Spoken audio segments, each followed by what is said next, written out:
Hello everyone. Land closure is a critical issue that affects communities, economies, and the environment. It occurs when land previously accessible for various uses, whether for agriculture, settlement, grazing, or even recreation, is restricted or taken out of public use. This can happen for multiple reasons, such as government policies, corporate land acquisitions, environmental conservation efforts, and conflicts over land rights.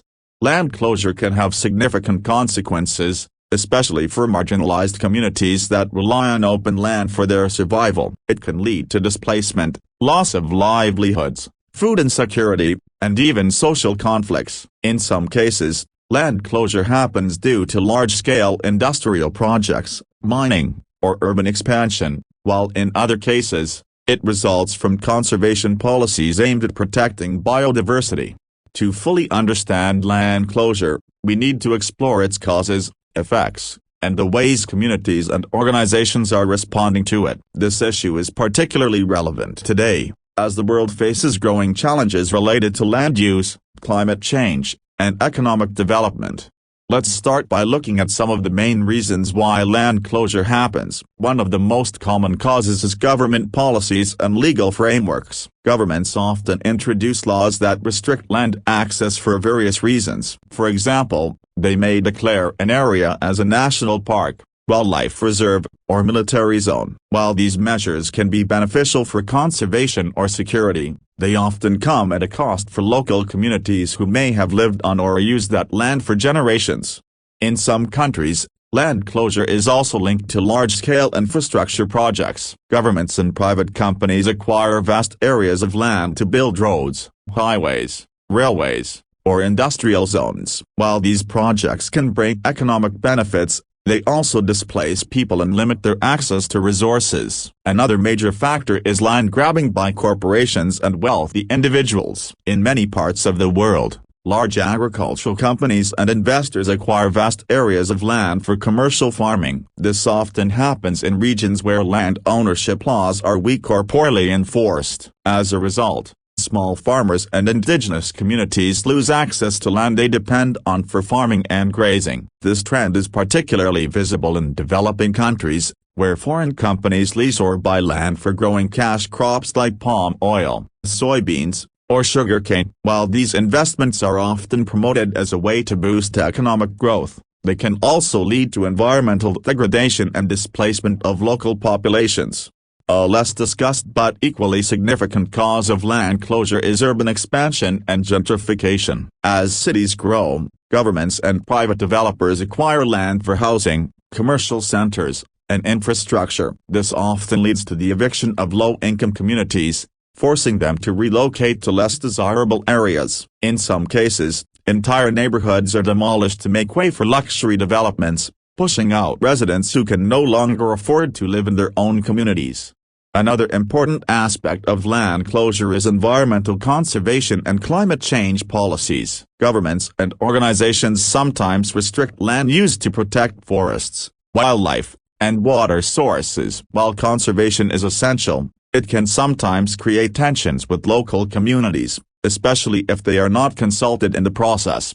For example, in some parts of Africa and Asia, indigenous communities have been evicted from their ancestral lands to make way for national parks. These policies often ignore the fact that many of these communities have lived sustainably with nature for centuries. Climate change is also forcing changes in land use. Rising sea levels, desertification, and extreme weather events are making some areas uninhabitable. In response, governments and international organizations may declare certain areas as off-limits for human settlement, leading to further displacement.